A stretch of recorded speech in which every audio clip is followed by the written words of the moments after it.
ABP news सर्वसामान्य जनतेचं खुलं व्यास. बँकेला हप्ता मिळण्याची गॅरंटी झाली. 1 लाख रुपयाचे करायचे काय, दागिने करायचे का, तर 1 लाख रुपयामध्ये त्या ताईने व्यवसाय करावा.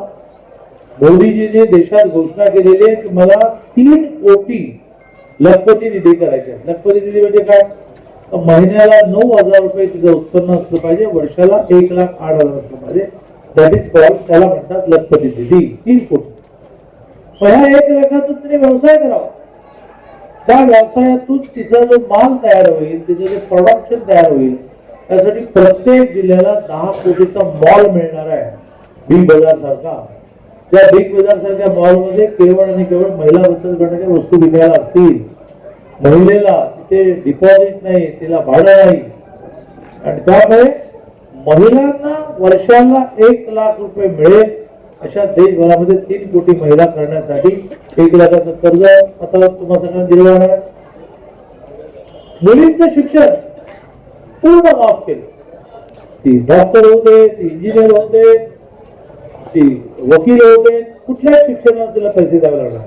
पुढच्या वर्षी आणखीन एक गोष्ट करतो आहे की ज्याच्यामध्ये आपण त्यांना हॉस्टेल नाही मिळालं तर शहरामध्ये दरमहा 6,000 रुपये म्हणजे वर्षाला 60,000 रुपये निर्वाह भत्ता म्हणून देतो. शिरोळ सारख्या तालुक्यामध्ये दरमहा 2800 म्हणजे 10 महिन्याचे 28,000 रुपये निर्वाह भत्ता देतो. की हॉस्टेल नाही मिळालं तर तिने रूम घेऊन राहावे, तिने एखादी मेस लावावी. 4 मैत्रिणी एकत्र आल्या, एक रूम भाड्याचे घेतले 5,000ची, सगळ्यांनी डबा लावला, म्हणजे एका बाजूने हॉस्टेल पण तिला मिळावं, नाही मिळालं तर तिला निर्वाह भत्ता मिळावा. इतकी काळजी सध्या भारतीय जनता पार्टीची सरकार, केंद्र असू दे, राज्य असू दे, एकेका सामान्य माणसाची इतकी काळजी करत आहे. त्यामुळे आपल्याला येत्या जिल्हा परिषद निवडणुकीमध्ये भारतीय जनता पार्टीला मतदान करून मोदीजींचे हात मजबूत करायचे. मोदीजी देशामध्ये सरकार चालवत आहे, देवेंद्रजी राज्यामध्ये सरकार चालवत आहे. अशा वेळेला जर कोल्हापूर जिल्हा परिषदेमध्ये, दत्तवाड जिल्हा परिषदेमध्ये भारतीय जनता पार्टी विजयी झाली तर आपल्याला विकासासाठी निधी कमी पडणार नाही. गेल्या काही दिवसामध्ये दत्तवाडामध्ये आपण किती निधी आणला, किती रस्ते तयार केले, त्याची माहिती मी आपल्या सगळ्यांना मांडतो. हे काल केलंय, उद्याही आपण निवडणुका जिंकल्या करू. मजुरेवाडी ते गुरुदत्त कारखाना, टाकळीवाडी घोसरवाडा रस्ता प्रजीवा 92 त्याला 30 कोटी रुपये आपण दिले. रस्त्याच्या रुंदीकरणासह डांबरीकरण काम पूर्ण झालं.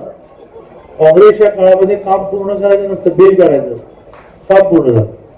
प्रस्तावित कामं जी आता पुढच्या 1-2 महिन्यात करायची आहे, त्याच्यात मजुरेवाडी ते गुरुदत्त कारखाना, टाकळीवाडी घोसरवाडा रस्ता 10 कोटी, मजुरेवाडी ते गुरुदत्त कारखाना, टाकळीवाडी घोसरवाडा रस्ता 3 कोटी, मजुरेवाडी ते गुरुदत्त कारखाना, टाकळीवाडी घोसरवाडा रस्ता 3 कोटी, कवठेपर्यंत आला साकीवाड टाकळी 3.5 कोटी, 49.5 म्हणजे 50 कोटीची कामं येत्या 2-3 महिन्यामध्ये प्रस्तावित आहे. तर त्याचे टेंडर निघतात, त्याचे वर्क ऑर्डर निघतील, त्याची कामं सुरू होतील.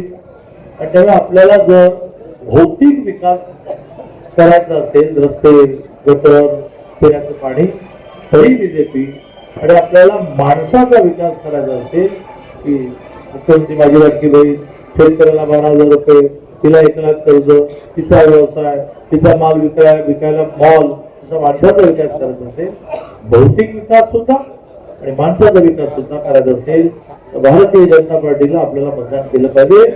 आपल्या सगळ्यांना आवाहन करतो की पहिलं म्हणजे मतदान करा. बऱ्याच वेळेला ही एक प्रवृत्ती असते की काय मतदान करून होणार आहे, मतदान करा, आणि ते मतदान वाया जायचं नसेल तर भारतीय जनता पार्टीला मतदान करा असं आवाहन करून मी माझं बोलणं संपवतो. महाराष्ट्राचे सर्वमान्य दैनिक समर्थ गावकरी, अहमदनगर, पुणे, नाशिक, जळगाव, धुळे, नंदुरबार, सोलापूर, कोल्हापूर, सांगली, सातारा, मुंबई, ठाणे, पालघर, रत्नागिरी, रायगड, सिंधुदुर्ग, नांदेड, उस्मानाबाद, बीड, औरंगाबाद, नागपूर, गडचिरोली, भंडारा, गोंदिया, अकोला, यवतमाळ, बुलढाणा येथून एकाच वेळी प्रसिद्ध होणारे एकमेव दैनिक, सर्वसामान्य जनतेचे खुले व्यासपीठ. संपादक आहेत विश्वासराव आरोटे. मोबाईल नंबर आहे 94 23 38 85 08. दुसरा मोबाईल नंबर 9423467272. तिसरा मोबाईल नंबर 7588150001. वेबसाईट आहे sgavkari.com. मेल आय डी आहे aklgavkari@gmail.com.